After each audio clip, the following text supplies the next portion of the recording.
Hello everyone, I am Parthiban. Welcomes you to SAP views. இன்றைக்கி date 31/1/2026, அதாவது ஜனவரி மாதத்தினுடைய கடைசி நாளில் இருக்கிறோம். இது எதுக்காக இதை நான் சொல்கிறேன் அப்படின்னா, பிப்ரவரி முதல் வாரத்தில் உங்களுக்கு நீட் யூஜி 2026க்கான அறிவிப்பு எந்த நேரத்திலும் வெளியிடப்படலாம். கடந்த 3 ஆண்டுகளாக உங்களுக்கு நோட்டிஃபிகேஷன் அப்படிங்கிறது பிப்ரவரி முதல் வாரத்திலையும், தேர்வு அப்படிங்கிறது மே மாதம் முதல் வாரத்திலையும் நடைபெறுகிறது. அப்போ அதன் அடிப்படையில் நீட் நோட்டிஃபிகேஷன் எந்த நேரத்திலும் வெளியிடப்படலாம். ஓகே, இந்த வீடியோவில் மிக மிக முக்கியமான 2 விஷயங்களை பற்றி பார்க்க போகிறோம்.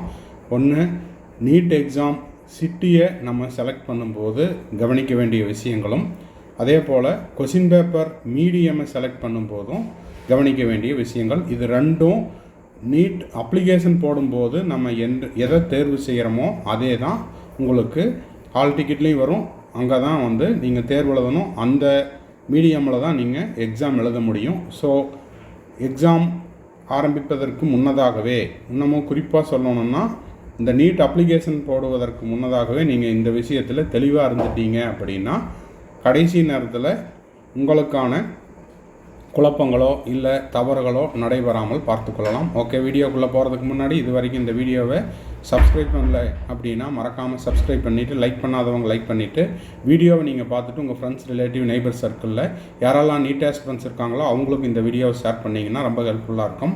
நீட் யூஜி 2026க்கு உங்களுக்கு டே 1லேருந்து, அதாவது already students and parents join பண்ணிட்டாங்க. இப்போ இருந்து நீட் அப்ளிகேஷன் போட்டுட்டு அதுக்கப்புறம் தமிழ்நாடு ஆல் இண்டியா கோட்டா மற்றும் உங்களுக்கு விருப்பப்பட்ட ஏதோ மாநிலத்தில் நீங்கள் அப்ளை பண்ணிவிட்டு அதுக்கப்புறம் அட்மிஷனை முடிச்சுட்டு காலேஜில் ஜாயின் பண்ணி உங்களுக்கான செக்யூரிட்டி டெபாசிட் ரீஃபண்ட் ஆகிற வரைக்கும் நம்ம ஒரு டோட்டல் பேக்கேஜ் மாதிரி கொடுத்துட்ருக்குறோம். இது முழுக்க ஒரு பெய்டு சர்வீஸ். தேவைப்படுறவங்க ஸ்க்ரீனில் தெரிகிற என்னோடய நம்பருக்கு நீங்கள் காண்டாக்ட் பண்ணிவிட்டு உங்களுக்கான சர்வீஸை பெய்டு சர்வீஸில் பெற்றுக்கொள்ளலாம். ஓகே, விஷயம் என்ன அப்படின்னா, இப்போது ஸ்க்ரீனில் பார்த்துட்ருக்கிற இந்த எக்ஸாம் சென்டர்ஸில் உங்களுக்கு எந்தெந்த மொழிகளில் கொஷின் பேப்பர் இருக்கும், மீடியமில் எந்தெந்த மீடியமில் கொஷின் பேப்பர் இருக்கும். மொத்தமாக பார்த்தீங்கன்னா 13,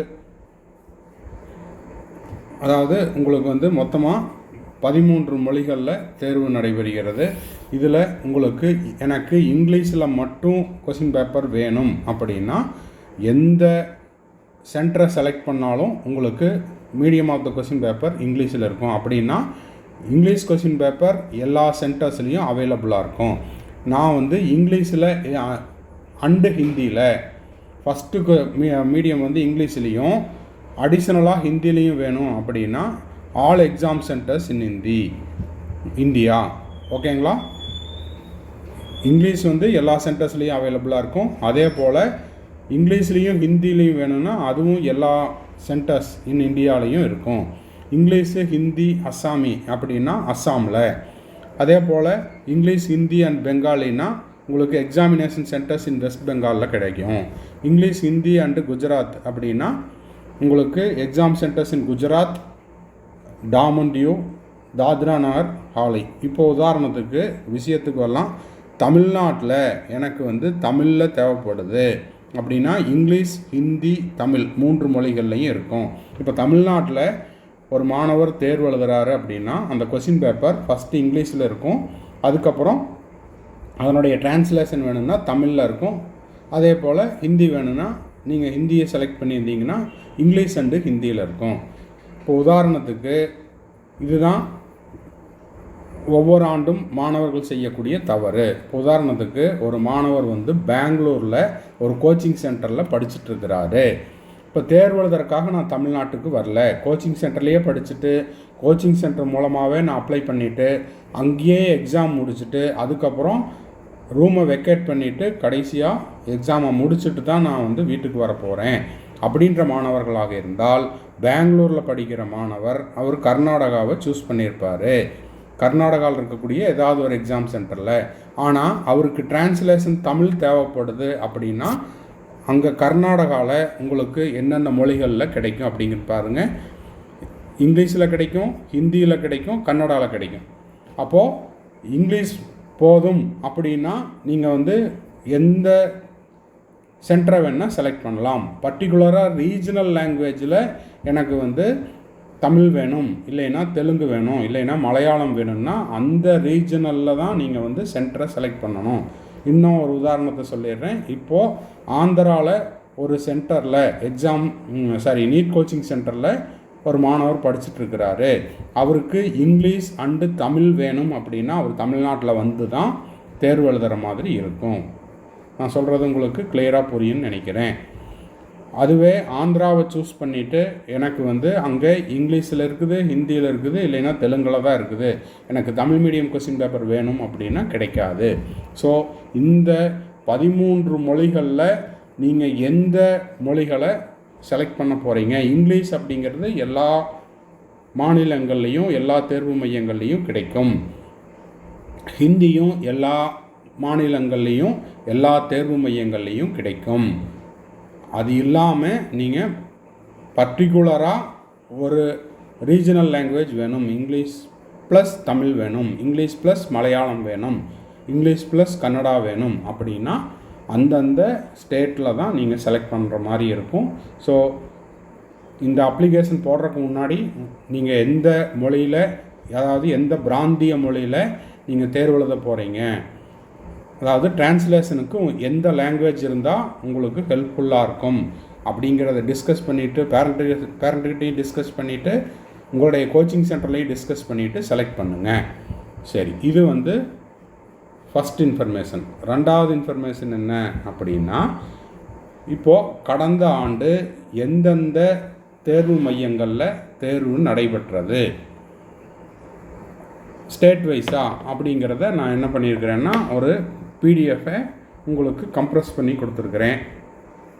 அதை நீங்கள் பார்த்துக்குங்க. இது போக இந்த ஆண்டு கூடுதலான தேர்வு மையம், அதாவது ஸ்டேட்டு வந்து அதே தான் இருக்கும், அது போக எக்ஸ்ட்ராவாக சிட்டி வேணால் உங்களுக்கு கூடுதலாக வருமே ஒழிய ஸ்டேட்டு வந்து அப்படியே தான் இருக்கும். இதில் குறிப்பாக நம்ம அப்ராடை பற்றி இந்த வீடியோவில் சொல்லலை, அப்ராடுக்கு செப்பரேட்டாக ஒரு வீடியோ சொல்லிடலாம். இப்போ உதாரணத்துக்கு தமிழ்நாடு ஸ்டூடெண்ட், ஓகேங்களா, நான் தமிழ்நாட்டில் எக்ஸாம் எழுத போகிறேன், எனக்கு வந்து ஒரு 3 சென்டர்ஸ் வேணும். எப்போவுமே அப்ளிகேஷன் போடும்போது சாய்ஸ் 1, ப்ரியாரிட்டி 1, ப்ரியாரிட்டி 2, ப்ரியாரிட்டி 3 நீங்கள் கேட்கக்கூடிய 3 ப்ரியாரிட்டியை அதில் கிளிக் பண்ணலாம். அதை கிளிக் பண்ணிவிட்டு அதிலிருந்து உங்களுக்கு ஒரு சாய்ஸை கொடுப்பாங்க. அப்போ நீங்கள் மேக்ஸிமம் ஃபஸ்ட்டு சாய்ஸ் எது கொடுக்குறீங்களோ அது கிடைச்சிரும். அது கிடைக்காத பட்சத்தில் 2வது சாய்ஸ் கிடைக்கும். இப்போ ஃபஸ்ட்டு சாய்ஸ் அப்படிங்கிறது உங்கள் நேட்டிவ் பிளேஸ்லேருந்து, உங்கள் வீட்டிலருந்து உங்கள் நேட்டிவ் பிளேஸ்லேயே ஒரு சென்டர் இருக்குதுன்னா அதை ஃபஸ்ட்டு செலக்ட் பண்ணிட்டீங்கன்னா எக்ஸாம் டே அன்னைக்கு, அதாவது மே 3ஆம் தேதி அன்னைக்கு ட்ராவலிங் டைம் குறையும். ஓகேங்களா, தேவையில்லாமல் நம்ம ட்ராவலிங் டைமில் அதிகமான டைம் எடுத்துகிட்டு ப்ரிப்பரேஷனுக்கோ இல்லைன்னா ட்ராவலிங்லேயே டயர்ட் ஆகிட்டோம்னா எக்ஸாம் எழுதுறதுக்கு கொஞ்சம் சிரமமாக இருக்கும். அப்போது தமிழ்நாட்டில் இருக்கிற சென்டர்ஸ் எல்லாத்தையுமே நான் உங்களுக்கு காமிச்சிட்றேன். ஈரோடில் சென்டர் இருக்குது, கிருஷ்ணகிரி, நாகப்பட்டினம், அரியலூர், அப்புறம் புதுக்கோட்டை, ராமநாதபுரம், சிவகங்கை, தூத்துக்குடி, அப்புறம் திருவாரூர், திருவண்ணாமலை, உதகமண்டலம், விழுப்புரம், சென்னை, கோயம்புத்தூர், கடலூர், காஞ்சிபுரம், கரூர், மதுரை, கன்னியாகுமரி, நாகர்கோவில், நாமக்கல், சேலம், தஞ்சாவூர், திருவள்ளூர், திருச்சிராப்பள்ளி, திருநெல்வேலி, வெள்ளூர், செங்கல்பட்டு, விருதுநகர், திண்டுக்கல், திருப்பூர், இதெல்லாம் வந்து தமிழ்நாட்டில் இருக்கக்கூடிய எக்ஸாம் டிஸ்ட்ரிக்கு. ஓகேங்களா, அதே போல் எக்ஸாம் சிட்டிஸும் அதுதான். அப்போது ஒரு டிஸ்ட்ரிக்டில் உங்களுக்கு நியர்பையில் இருக்கிற சிட்டி என்னென்ன அப்படிங்கிறத பார்த்துக்குங்க. ஃபஸ்ட்டு உங்களுக்கு வீட்டிற்கு அருகாமையில் ஏதாவது இருக்குதா, ஒரு 15 to 30 மினிட்ஸுக்குள்ளே போகிற மாதிரி இருக்கிற சென்டரை ஃபஸ்ட்டு செலக்ட் பண்ணுங்கள். 2வது ஆப்ஷனாக அடுத்தது ஒரு 1 ஹவருக்குள்ளே ரீச் ஆகிற மாதிரி நியர்பை டிஸ்ட்ரிக்டை செலக்ட் பண்ணுங்கள். அதிகபட்சமாக ஒரு 1.5 hours to 2 ஹவர்ஸுக்குள்ளே ரீச் ஆகிற மாதிரி பார்த்துக்குங்க. அந்த மாதிரி 1, 2, 3 சாய்ஸை செலக்ட் பண்ணுங்கள்.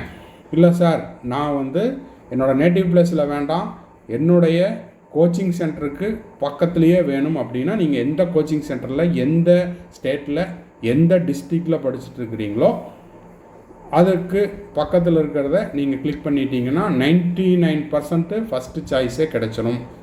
அப்படி கிடைக்காத பட்சத்தில் நீங்கள் போடுற 2வது சாய்ஸ் என்னமோ அது உங்களுக்கு அலாட் ஆகும். ஓகேங்களா? ஸோ இதுதான் வந்து எக்ஸாம் சென்டரையும் எக்ஸாம் சிட்டியையும் செலக்ட் பண்ணுறதுக்கான க்ளூ.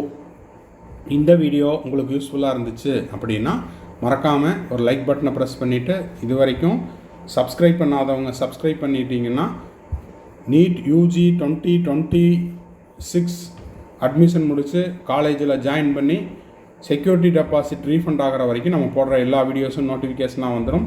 அதே போல் உங்களுக்கு 1-to-1 கைடன்ஸ் தேவைப்படுது, அட்மிஷன் எடுத்து கொடுத்து காலேஜில் ஜாயின் பண்ணி எனக்கு வந்து ஒரு பேக்கேஜ் மாதிரி தேவைப்படுது அப்படின்னா ஸ்க்ரீனில் தெரிகிற என்னோடய நம்பருக்கு நீங்கள் காண்டாக்ட் பண்ணிவிட்டு உங்களுக்கான டவுட்ஸையும் உங்களுக்கான கைடன்ஸையும் பெய்டு சர்வீஸில் பெற்றுக்கொள்ளலாம்.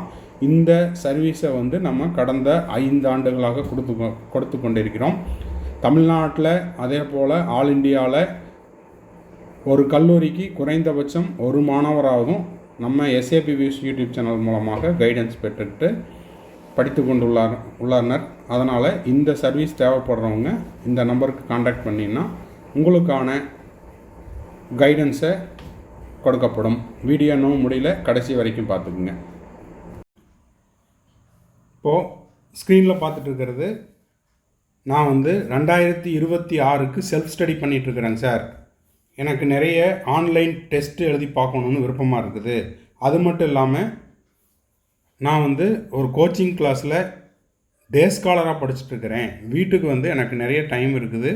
ஸோ என்னோடய மார்க் இம்ப்ரூவ் பண்ணிக்கிறதுக்கு நான் வந்து ஆன்லைனில் டெஸ்ட் எழுதி பார்க்கணும், இல்லை ஆஃப்லைனில் டெஸ்ட் எழுதி பார்க்கணும் அப்படின்ற மாணவர்களுக்கான ஒரு அறிவிப்பு என்னென்னா, நம்ம எஸ்ஏபி வியூஸ் யூடியூப் சேனல் சார்பாக 100+ டெஸ்ட்டு கண்டக்ட் பண்ணுறோம். இது வந்து ஆப்பில் டெஸ்ட்டு நீங்கள் எழுதிக்கலாம். இந்த டெஸ்ட்டினுடைய ஸ்பெஷாலிட்டி என்ன அப்படின்னா, உங்களுடைய ரெகுலர் ஷெட்யூல் டிஸ்டர்ப் ஆகாமல் உங்களுடைய செல்ஃப் ஸ்டடி பண்ணிகிட்டு இருந்தாலோ இல்லை கோச்சிங் கிளாஸினுடைய ஷெட்யூலோ டிஸ்டர்ப் ஆகாமல் உங்களுடைய ஓய்வு நேரத்தில் எக்ஸ்ட்ரா டைமில் இந்த டெஸ்ட் எழுதி பார்த்துக்கலாம். 100+ test plus study material, question paper, answer key, அதுக்கான சொல்யூஷன் இது எல்லாமே நம்ம உங்களுக்கு சென்ட் பண்ணிடுவோம் வித் OMRோட. ஸோ இந்த 100+ டெஸ்ட்டுக்கான சார்ஜ் அப்படிங்கிறது 5000 rupees. ஸோ இதை நீங்கள் கீழே இருக்கிற என்னோடய நம்பருக்கு நீங்கள் ஜிபே பண்ணிவிட்டு என்ரோல் பண்ணிட்டீங்கன்னா உங்களுக்கான யூசர் ஐடி பாஸ்வேர்டு கொடுத்துருவோம். ஆப்பில் நீங்கள் டெஸ்ட் எழுதிக்கலாம். இந்த டெஸ்ட்டை முடித்த அடுத்த செகண்டே உங்களுடைய ஸ்கோர் என்ன, இப்போ ஃபார் எக்ஸாம்பிள் 720க்கு நீங்கள் டெஸ்ட் எழுதுறீங்கன்னா 720க்கு உங்களுடைய ஸ்கோர் என்ன, அதில் நீங்கள் எவ்வளோ கொஸ்டின் கரெக்ட் பண்ணியிருக்கிறீங்க, எவ்வளோ கொஸ்டின் வந்து நெகட்டிவில் விட்டுருக்கிறீங்க, அந்த நெகட்டிவில் விட்டதுக்கான மார்க்கையும் மைனஸ் பண்ணிவிட்டு உங்களுடைய டோட்டல் மார்க் என்ன அப்படிங்கிறத நீங்கள் டெஸ்ட்டை சப்மிட் பண்ண அடுத்த செகண்டே உங்களுக்கு தெரிய வரும். அது மட்டும் இல்லாமல் அந்த டெஸ்ட்டுக்கான சொல்யூஷனையும் கொடுத்துருவோம், ஆன்சர் கீயும் கொடுத்துருவோம். ஸோ டெஸ்ட்டை முடிச்சுட்டு என்ன மாதிரி மிஸ்டேக் பண்ணியிருக்கிறோம் அப்படிங்கிறத நீங்கள் மிஸ்டேக்கை ரெக்டிஃபை பண்ணிட்டீங்கன்னா அடுத்தடுத்த டெஸ்ட்டில் அதே கொஷின்ஸோ இல்லை அந்த கான்செப்டில் உங்களுக்கு கொஷின்ஸ் வரும்போது நீங்கள் வந்து ரிப்பீட்டட் மிஸ்டேக்ஸை வந்து அவாய்ட் பண்ணிக்கலாம். ஸோ இந்த டெஸ்ட் சீரீஸில் சேர விருப்பம் இருக்கிற மாணவர்கள் ஸ்க்ரீனில் தெரிகிற என்னோடய நம்பருக்கு இது தொடர்பாக நீங்கள் என்கொயரியும் பண்ணிக்கலாம். அது மட்டும் இல்லாமல் நான் ஜாயின் பண்ணிக்கிறேன் அப்படின்றவங்க இந்த 100+ test plus study material plus question paper plus OMR சீட்டு, ஆன்சர் கீ எல்லாத்துக்கும் சேர்ந்து 5000 rupees சார்ஜ் பண்ணுறோம். ஜிபே பண்ணிவிட்டு உங்களுக்கான யூசர் ஐடி பாஸ்வேர்டு வாங்கிக்கிட்டு நீங்கள் டெஸ்ட் எழுதியும் உங்களுடைய மார்க்கை ஸ்கோர் பண்ணிக்கலாம். தேங்க்ஸ் ஃபார் வாட்சிங். Bye, see you, have a nice day. மறுபடியும் அடுத்த வீடியோவில் அடுத்த ஒரு அப்டேட்டோட மீட் பண்ணுறேன். Have a nice day. All the best.